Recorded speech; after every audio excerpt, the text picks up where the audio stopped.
Yeah, Foothill Ranch, Wahoo's. I got an emergency. Emergency? What kind of emergency?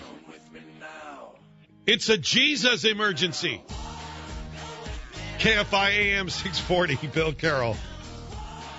Orange County Supervisor Todd Spitzer, part-time supervisor, part-time superhero, was in a restaurant on April the 3rd, Good Friday of all times, Wahoo's in Foothill Ranch, when, according to the OC Register version of the story, a guy named Castellano, a youth counselor, came up to the table and started to talk to him about religion.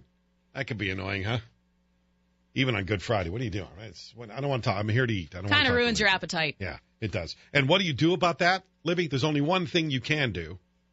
You do what Todd did. You go out to the car, you get your gun, you get your handcuffs, and you come in and you do a citizen's arrest. That's what you do. That's how you handle it. It's your only option. Oh, but he did call 911 as well, as you heard. I don't know the address, actually. Wahoo's in Foothill Ranch. What's the address, guys? Here it is. 27412 Portola Parkway. A. And what's going on there? I'm eating lunch. This is Supervisor Todd Spitzer, and a stranger walked up to me and wouldn't get out of my face, and I asked him to leave me alone, and he's in a restaurant, and he's, like, harassing me. He needs to be talked to. I don't know if he's on drugs or what, but I'm concerned for my safety. Huh? Your name is Todd? Yeah, Todd Spitzer.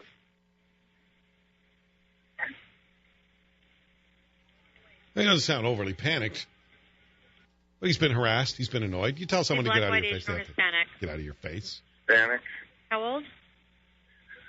Probably about 25, 30. And what is he wearing? Blue jeans. All right, you get the idea. Blue shirt. Says Nebraska on it. Where is he now? Sitting in the restaurant. Does he have any weapons, been drinking or using any drugs? Who, me or him? Him. I have no idea. Okay, thank you, Brian. We get the point.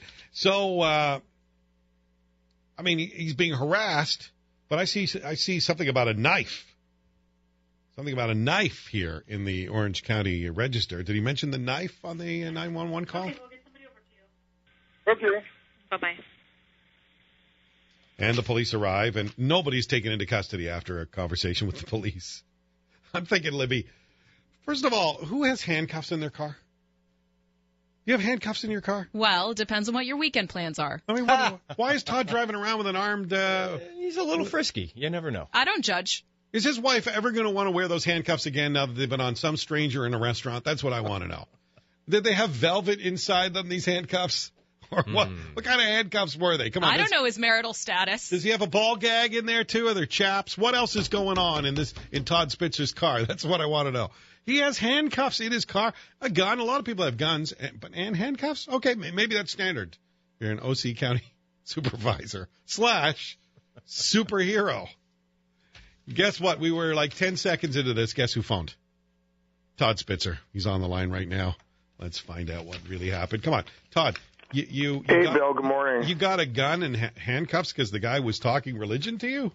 Well, slow down a little bit. Let me just set some context. First of all, obviously in contrast to the story that you did before about the grandma, I mean, yeah, she's a hero, and she will rest in peace. And that's a horrible, horrible, violent, tragedy that's going on in trial here in Orange County.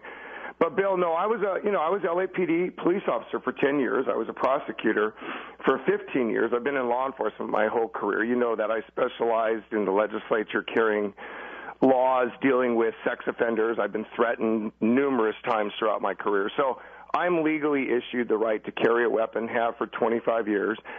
And those, the handcuffs are what I carried when I was on patrol. And I honestly do believe that anytime you carry a gun, you should have the ability to isolate somebody if something happens. I mean, you don't want to use a gun, so obviously detaining somebody is a much lower use of force. And in this case, hey, thank God, horrible situation.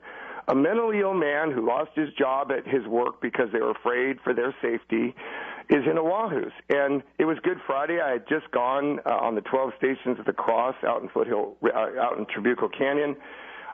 We talked about Jesus. When he came over, I explained to him I was a Christian, I was a believer, I was wearing my cross. I talked to him about the events earlier in the day. I just talked to 200 believers out in the canyon. And then he insists that he should sit down and talk to me further.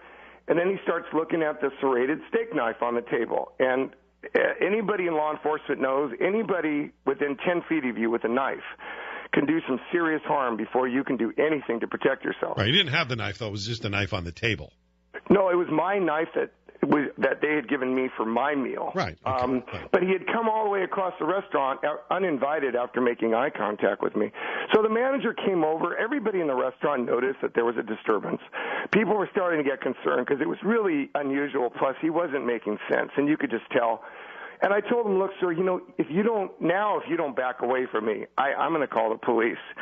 And he says, well, if that's what it takes for me to preach the gospel, then go ahead and call the police. So now I know he's not reasonable. So anyway, the manager takes him back to the table. He won't listen. The manager, he continues to stare at me. I call the police. That's the recording you just heard. At that point, I don't know if he knows me. So hold on. When you went out to the car and you got your gun and your handcuffs, thanks for explaining why you have them. I'm sure your wife is disappointed you're not having a little more fun. Okay, so and I know. Listen, I know your history, but hold on. Who were you eating with? I was alone. You were alone. Okay, so you didn't leave anyone behind at the table. You went out and you got the gun and the handcuffs. Right. Then, now, my gun is in a fanny pack, so no one knew. I didn't announce it. I didn't say anything about it. But when I walked back in the restaurant, instead of staying at the table with the manager, waiting for the police to come, he gets up and approaches me again. That's when I said, hey, sir, you are making me extremely nervous. His shirt was untucked, so I couldn't see his waistband, couldn't see anything. He's wearing jeans. I said, is it okay with you that I search you? I want to handcuff you and search you for my safety because I'm really concerned about the way you're acting. He says, again, if that's what it takes for me to preach the gospel, go ahead. So he turns around. He has no problem. He voluntarily consents to me putting handcuffs on. I search him. He doesn't have any weapons. And then I called back the police to let him know that I had handcuffed him, and then at that point I had my gun. So, I mean, the good news is, thank God nothing happened. The bad news is we have a serious problem with the mentally ill here in our country, and especially in Orange County. Well, he wasn't taken into custody, was he? Not as I understand. He was taken to the police car, and I've watched his interview. And, Bill, it's a really sad interview. The deputy says to him, so what happened? And for over a minute, he just talks about the day and dropping somebody off somewhere and missing an exit. He's not making any sense whatsoever. Finally, the deputy says to him, sir, I'm talking about what happened here while you're in the back of the car. What happened here? Well, he says, I missed an opportunity earlier in the day, and I wasn't going to miss another opportunity. And you can only infer from that something happened for his ability to preach. I don't know. But the bottom line is she finally says, sir, what happened with you with the guy with the baseball cap, me? And then he goes on to just explain that he wouldn't leave me alone. He acknowledges he consented to be searched. And, he corroborates everything that I said. And, all I can say is this. It's always easy with hindsight.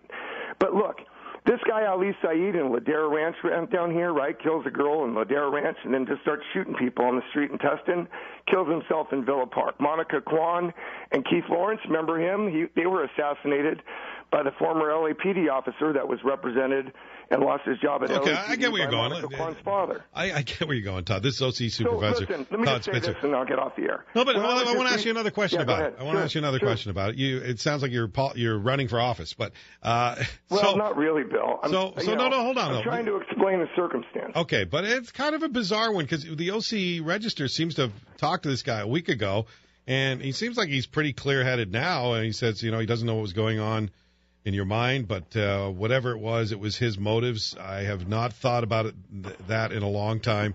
It seemed like it was to him it was no big deal, and if they thought that he was mentally ill, the reporter didn't mention it. So I don't know. You think the guy was just having a bad day? Maybe. Yeah, go ahead. What disappoints me is they got a written statement from his former employer indicating generically, because they can't talk about his particular case, but they put in writing that they've terminated their relationship with him, and they put another statement out in conjunction with that we have to put safety of our employees first. So, I mean, clearly what they're trying to make it clear was that this guy, there's issues about him. They couldn't be specific legally, but based upon the way he was acting, based upon the way he interviewed with the deputy, based upon his employment history, Bill, this guy was not level-headed. He had a problem. And listen, people were leaving the restaurant. A woman turns to me and says, "We're leaving. Are you okay?" And I didn't know how to answer a question. I didn't know if I was okay or not. The point was he was scaring people, and he was scaring me. All right. Thanks for your side of the story. We appreciate it. You got it. Thanks. Okay. OC Supervisor Todd Spitzer, who did a citizen's arrest on a guy after it was a Good Friday, and the guy wouldn't go away from the table. You know, one of the funny things he said later, it was that Todd Spitzer just looked kind of sad to him, and he thought he would approach him. All I know is I want Todd on my side next time those people come to the door with the watchtower. You know, won't leave. No, I listen, honestly, I wasn't there. Maybe the guy did seem threatening. I always want to arrest those people that try to sell me flowers like late at night around bars and restaurants. They bug me. Well, it bugs me too, because now if you're on a date, you got to buy flowers. Exactly. Or if the guy sitting with you at the table buys flowers for his wife, now I got to buy flowers. There's a lot of pressure going on. I feel like they should be arrested. That's why I have a gun and handcuffs in my car at all times.